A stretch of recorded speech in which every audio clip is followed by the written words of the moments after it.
Bonsoir à toutes et à tous, soyez les bienvenus sur Monaco Info, installez-vous confortablement pour découvrir cette édition de milieu de semaine. Monaco est encore dans la course pour le top 8 d'Euroleague en basket après sa victoire à domicile sur le fil face à Kazan, 79-76. Nous reviendrons sur cette rencontre. L'ancien membre du cabinet princier, Anne-Marie Boisbouvier, est depuis quelques semaines le nouvel ambassadeur extraordinaire et plénipotentiaire et délégué permanent auprès de l'UNESCO.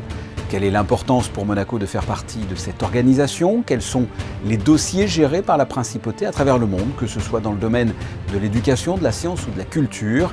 Anne-Marie Boisbouvier sera notre invitée et répondra à toutes ces questions et plus encore. Il est ambassadeur de bonne volonté à l'UNESCO, mais ce n'est pas pour cela que nous le recevrons. Le spationaute Patrick Baudry est aussi le parrain de l'association Monaco This is Power. Il nous expliquera, à l'occasion de sa visite, pourquoi il soutient cette association qui vient en aide, entre autres, aux enfants atteints de handicaps mentaux. Nous vous proposerons également dans cette édition deux autres reportages, l'un concernant les restaurants autres que des fast-foods qui se mettent à leur tour à la livraison à domicile. Et enfin, nous rentrerons dans l'univers du monde de la danse avec l'Académie Princesse Grace qui forme depuis des années de grands danseurs. On débute ce journal avec du basket. Monaco jouait hier au soir un match européen crucial face à l'unique Kazan. Et une fois de plus, c'est la Roca Team qui repart avec la victoire à l'issue d'un scénario dingue. Yannick Debeuvert et Thomas Deus ont assisté à la rencontre. Inconstante, imprévisible, irrationnelle, cette Roca Team aime vraiment jouer avec les émotions de ses supporters. Face à Kazan, adversaire direct dans la course au play-off, Monaco a d'abord largement dominé les Russes avant de se faire rattraper en toute fin de rencontre. Le début de match est d'un très haut niveau, l'intensité est exceptionnelle et ce sont les Monégasques qui prennent rapidement l'avantage. Mike James est partout, à la défense, à la passe comme à la finition. Oh, ça va être juste. Ouais, il a réussi à trouver la planche. Les Monégasques jouent juste dans cette première période où seule la réussite à 3 points les fuit. En face, Mario Hezonja, 20,8 rebonds, maintient son équipe.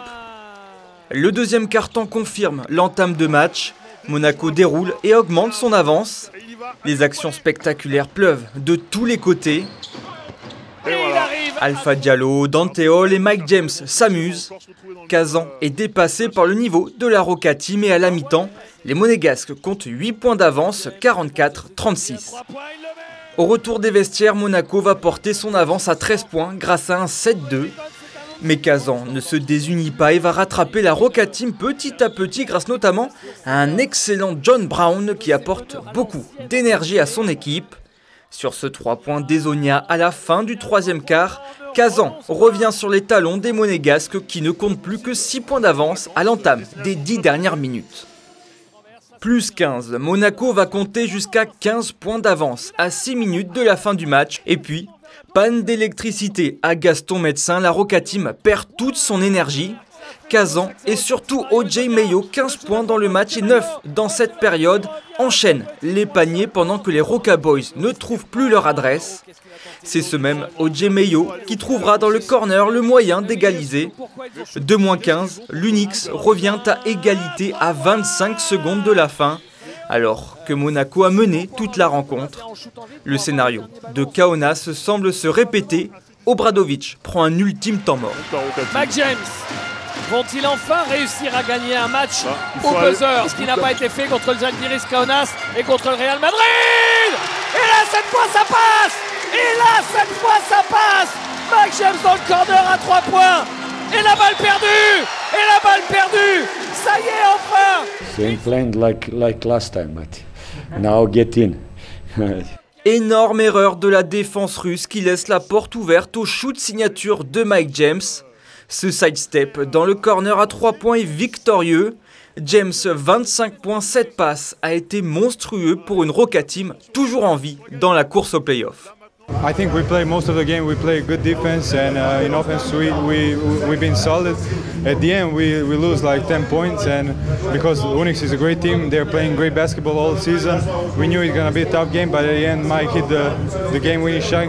It was his shot, so I knew it's going in. So. Like, it's very important win, but we gotta forget this because on Friday we have another one, so that's one more important game, so we gotta prepare for that. Et la prochaine échéance pour la Roca Team s'appelle Fenerbahçe. Monaco doit gagner tous ses matchs à domicile pour rester jusqu'au bout dans la course au top 8. Coup d'envoi vendredi 20h à Gaston Médecin. Rencontre à suivre dans les gradins ou sur Monaco Info. Ce sera comme d'habitude en direct et commenté par David Cosette et Ali Traoré. Ancien membre du cabinet princier, Anne-Marie Boisbouvier est depuis quelques semaines le nouvel ambassadeur extraordinaire et plénipotentiaire et délégué permanent auprès de l'UNESCO, l'Organisation des Nations Unies pour l'éducation, la science et la culture. Quelle est l'importance pour Monaco de faire partie de cette organisation ? Quels sont les dossiers gérés par la principauté à travers le monde, que ce soit donc dans le domaine de l'éducation, de la science ou de la culture? Anne-Marie Boisbouvier est notre invitée. Anne-Marie Boisbouvier, bonsoir.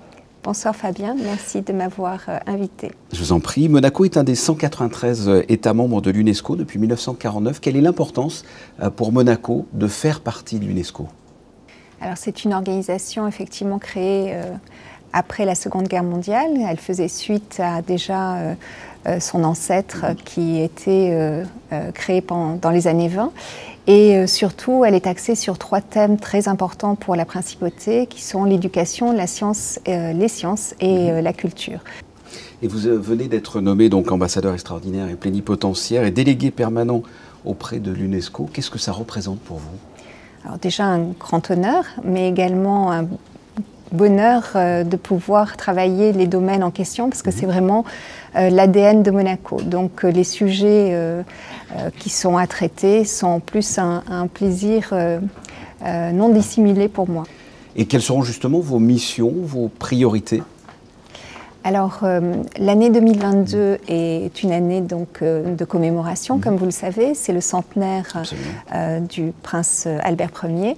C'est une année qui a été en plus labellisée par l'UNESCO. Donc, elle aura cette caisse de résonance au niveau des États membres de l'UNESCO. Tous les événements qui seront commémorés tout au long de l'année auront donc cette possibilité.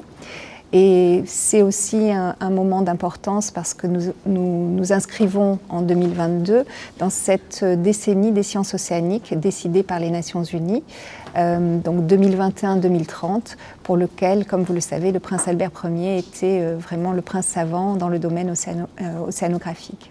Et vous soutenez aussi des femmes au Burundi, vous intervenez à Mossoul, à Beyrouth. Quels sont vos champs d'action ? Alors effectivement, la principauté a un partenariat avec l'UNESCO en contribution volontaire, financière, mais également de mise en œuvre de collaboration. Et la principauté a plusieurs axes, notamment effectivement l'éducation, pour lequel on soutient un projet au Burundi pour l'accès à l'éducation pour les jeunes filles et les filles dans ce pays. C'est un programme qui est déjà bien avancé, on est dans la deuxième partie. Pour tout ce qui est culture, comme vous l'avez mentionné, Monaco s'est inscrit dans une action de préservation du patrimoine ou de remise en état de celui-ci, plus particulièrement effectivement à Mossoul ou au Liban. On a une image des fois de ces organisations un peu, c'est un peu nébuleux. Comment est-ce que ça fonctionne? En fait, une organisation internationale, il faut savoir que c'est un agrégat de pays qui sont membres de cette structure, et à ce titre, c'est eux qui décident des orientations qu'ils veulent voir mises en œuvre. Donc, à ce titre, ils se réunissent pour pouvoir justement trouver des programmes, des actions, des mises en œuvre, des conventions, etc. Et chaque pays, quand effectivement au niveau national s'est engagé pour pouvoir justement avancer dans un domaine, doit développer des politiques au niveau du pays. Donc c'est un travail, j'allais dire, permanent entre l'organisation, puisque le représentant d'un pays est sur place, fait remonter l'information pour que les politiques puissent être développées dans ce sens-là, à partir du moment où le pays s'est engagé dans le domaine en question. Est-ce que les pays, justement, respectent leur engagement, leurs promesses, ou ce sont parfois des promesses de Gascon ?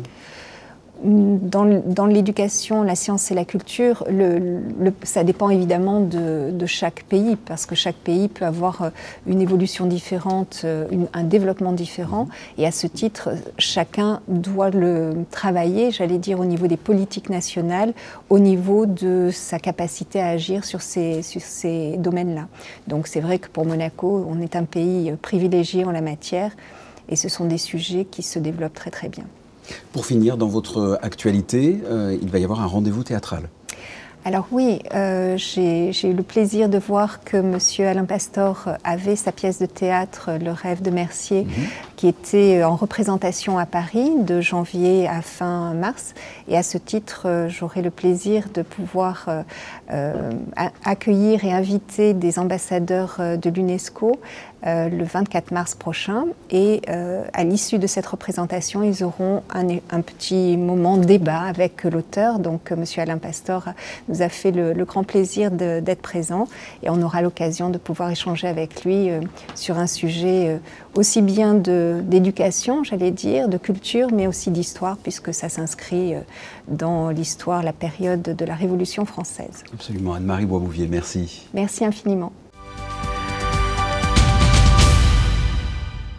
L'actualité en bref, c'est avec vous Vanessa Dessy. Aleksandar Vučić, président de la République de Serbie, on en a déjà parlé, était hier en visite officielle en Principauté. Bonsoir Fabien, bonsoir à tous. Après une rencontre bilatérale avec le souverain et à l'issue de la signature d'un accord cadre de coopération entre les deux pays, dans la soirée, les deux hommes ont assisté à la représentation de Werther, drame lyrique du compositeur Jules Massenet, un chef-d'œuvre qui deviendra l'une des 4 opéras françaises du 19e siècle les plus célèbres. 2 conférences seront organisées par l'association monégasque ibéro-américaine à la Maison diocésaine. Natalia Denis-Pelletier animera ces 2 conférences. Tout d'abord, le 26 février à 17h30, les 4 secrets pour avoir des enfants heureux. La psychologue mettra en place un accompagnement personnalisé pour aider les parents à appréhender les bonnes techniques afin d'instaurer une autocompréhension chez les enfants. Et enfin, le 4 mars, comment éduquer un enfant bilingue sera au cœur des discussions. Natalia Denis-Pelletier aidera à comprendre comment fonctionne le bilinguisme, comment le transformer en une expérience enrichissante pour parents et enfants, une conférence donnée en espagnol. Vous faites bien de le préciser. La Jeune Chambre économique de Monaco propose son premier cycle de formation en ligne. Oui, et ce cycle de formation de création d'entreprise intitulé « Mener son activité en Principauté » aura lieu mercredi 2 mars. Le Welcome Office est le point d'entrée de toute personne qui souhaite s'installer à Monaco à titre privé ou professionnel. Il propose à chacun un accompagnement sur mesure. À cette occasion, Nathalie Ghettolini répondra à toutes les questions concernant ces démarches. Et nous terminons avec une note festive chez les tout-petits. Dans un grand moment de convivialité et d'amusement, les établissements de la Principauté ont fêté le carnaval comme chaque année. C'est dans la cour de l'école que les tout-petits ont dansé, joué et défilé. Des étoiles plein les yeux, les enfants auront certainement de belles choses à raconter le soir venu à la maison. Voilà, ils sont revenus à la maison avec plein de souvenirs et sûrement plein de confettis dans les cheveux et dans les capuches. Aujourd'hui, presque tous les restaurants de la Principauté proposent de la vente à emporter. Une solution alternative qui leur permet de fournir un service supplémentaire. Mais comment les restaurateurs s'organisent-ils? Reportage de Dorine Jarnias et Jean-Alexandre Dordet. Il y a 2 commandes. Oui. 2 calamars, 2 PJ. À la suite de la pandémie, le restaurant Acantina a dû s'adapter et depuis propose de la vente à emporter. Le plus gros des commandes, en général, on le reçoit très tôt à 11h30. Ça se passe en général sur l'iPad. Je reçois ma commande, je l'envoie en cuisine et puis la cuisine s'occupe de préparer les plats. Et moi, je m'occupe de préparer les sacs avec les couverts, les petits biscuits pour le café. Tout est à la carte, c'est le même tarif sur place à emporter. On n'a rien changé, on n'a rien modifié. Les vins, les boissons, tout est exactement au même tarif sur place à emporter ou à la livraison, midi et soir. Et dans la cuisine, tout est bien organisé. Pour la livraison, le chef dresse dans un plat en carton, de la même manière que pour une assiette destinée au restaurant. Alors aujourd'hui, le plat du jour, c'est un tartare de saumon à la mangue et à l'avocat, avec une petite salade de légumes croquants, donc des carottes, des oignons, avec une petite vinaigrette au citron vert.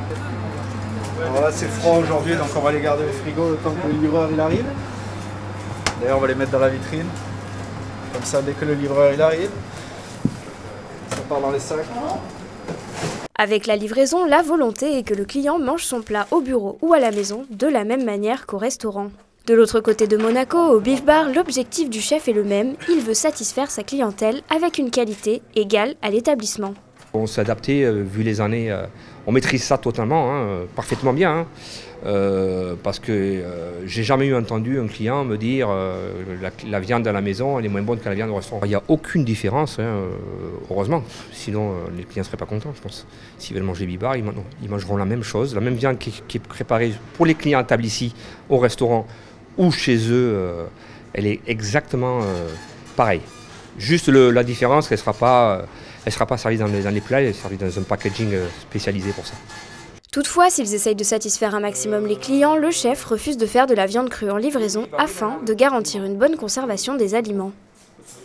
Et si les restaurants se mettent à livrer à domicile, eh bien depuis quelques temps, les chefs étoilés se mettent à faire des repas qui sont consommés dans les étoiles, si je puis dire, ou plus précisément dans l'espace. Eh bien, nous recevons maintenant un spationaute. C'est le deuxième Français à être allé dans l'espace dans les années 80. Nous parlions de l'UNESCO précédemment. Eh bien, il est également ambassadeur de bonne volonté auprès de l'UNESCO. Patrick Baudry, bonsoir. Bonsoir. C'est pour une autre thématique que l'on vous reçoit ce soir. Vous êtes en principauté, non loin du centre aéré. Vous êtes au centre aéré là, de Monaco, This is Power. Racontez-moi ce qui vous a mis sur la route de cette association qui œuvre notamment pour aider les enfants avec des handicaps mentaux parfois lourds. C'est une association qui fait un travail assez admirable. Il y a sa maison à Notes, il y a le centre aéré ici. Beaucoup de gens qui se dévouent, les enfants qui sont avec nous et beaucoup d'autres.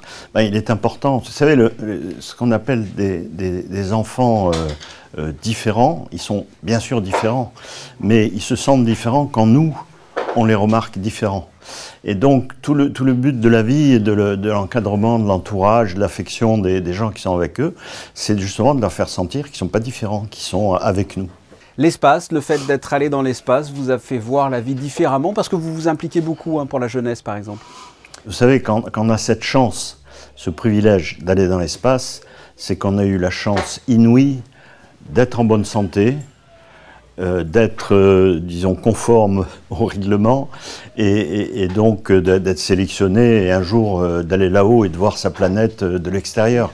Et c'est quelque chose de fabuleux pour un être humain. J'ai eu ce privilège, j'ai eu cette chance et c'est encore un grand bonheur aujourd'hui. Mais comment sentez-vous quand on vous parle de l'espace, vous qui y êtes allé? Vous avez de la nostalgie, un goût de spleen? Eh bien, personnellement, j'y retournerai bien chaque jour. Et aujourd'hui, les Français qui y vont, il y en a rarement, mais il y en a, notamment Thomas, qui est quelqu'un de superbe. Mais enfin, il faut bien comprendre qu'ils y vont, on paye le voyage pour eux. Alors qu'avec Jean-Loup Chrétien, au tout début de la participation des Français aux vols habitaux, on ne payait pas le voyage. La France ne payait pas le voyage. C'était un échange de scientifiques entre les Américains et nous, les Russes et nous, etc. Donc on a changé d'époque. Que pensez-vous justement du regain d'intérêt pour la conquête spatiale avec des milliardaires qui investissent pour des vols commerciaux dans l'espace? C'est une bonne chose? Ah mais je trouve ça génial, bien sûr c'est une bonne chose. Parce que l'espace pour un être humain, comme je vous l'ai dit, c'est un lieu privilégié. C'est un regard qu'on peut porter sur son existence, sur notre humanité, sur notre planète, qui est vraiment différent. Et donc c'est une chance de pouvoir aller là-haut. Et je comprends et j'encourage tous ceux qui ont les moyens d'y aller, en payant leur voyage, d'y aller. Dernière question, quand vous regardez l'espace, la Voie lactée, les soirs d'été par exemple, ou à des endroits où il n'y a pas de pollution lumineuse, qu'est-ce que vous vous dites? Vous savez, on n'a pas besoin d'avoir été dans l'espace pour contempler la Voie lactée et pour être complètement émerveillé. Moi, je me souviens de promenades ou de raids dans le sud algérien. Ce sont des endroits, c'est sans doute les endroits les plus magiques que l'on puisse trouver sur Terre. C'est dans les déserts, notamment les déserts africains.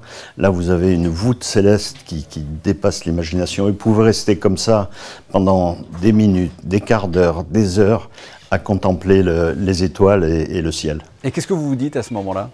Ben, ce qu'on se dit à ce moment-là, c'est un peu ce qu'on se dit quand on est dans l'espace. Vous avez raison de poser la question. C'est simplement qu'on est rien. On prend une conscience très forte, très aiguë, qu'on n'est rien. Et quand je dis rien, c'est vrai. Parce que vous voyez votre planète et vous ne distinguez aucun être humain à sa surface. Et vous voyez cette planète, notre Terre, qui est perdue au milieu d'un noir d'une profondeur absolue, sur lequel se trouve notre Terre. Et donc vous réalisez qu'elle est elle-même rien, Et si vous existez, c'est grâce à elle, et donc vous êtes moins que rien. Et ça, c'est quelque chose de très très fort. On n'est rien, vous l'avez dit, mais je le rappelle, vous êtes le parrain de l'association Monaco Dizzy's Power. J'ai cet honneur et ce privilège, c'est vrai. Patrick Baudry, merci. Merci à vous. Si l'espace fait évidemment rêver, un autre domaine fait rêver par sa délicatesse, son élégance, la danse. Eh bien, l'Académie Princesse Grace forme de jeunes danseurs à une carrière professionnelle. Au début du mois, 3 élèves ont été récompensés lors du prestigieux prix de Lausanne. L'un d'entre eux a même ramené pour la 4e fois la fameuse médaille d'or, le premier prix. Alexandra Pagny, Sylvain Péroumal et Clélia Renaud ont poussé les portes de l'école de danse rattachée à la compagnie des ballets de Monte-Carlo. C'est votre Focus Info du jour. Il est 9 h. Dans les étages de la Villa Casamia, les jeunes danseurs ont déjà chaussé leurs pointes pour la traditionnelle classe du matin.